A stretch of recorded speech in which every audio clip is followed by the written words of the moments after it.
नाशिक महानगरपालिकेच्या नुकत्याच पार पडलेल्या निवडणुकीत भारतीय जनता पार्टीने अभूतपूर्व यश संपादन करत आपला गड राखला आहे.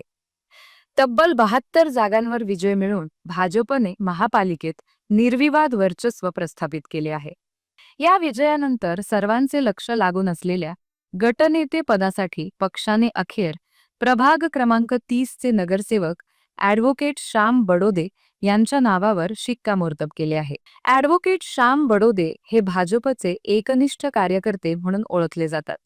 प्रभाग क्रमांक 30 मधून ते दुसऱ्यांदा मोठ्या मताधिक्याने निवडून आले आहे.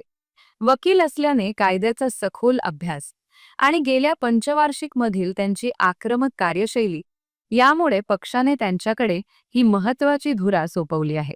72 नगरसेवकांच्या या बलाढ्य गटाचे नेतृत्व करताना बडोदे यांच्यासमोर शहराच्या प्रलंबित विकास कामांना गती देण्याचे मोठे आव्हान असेल.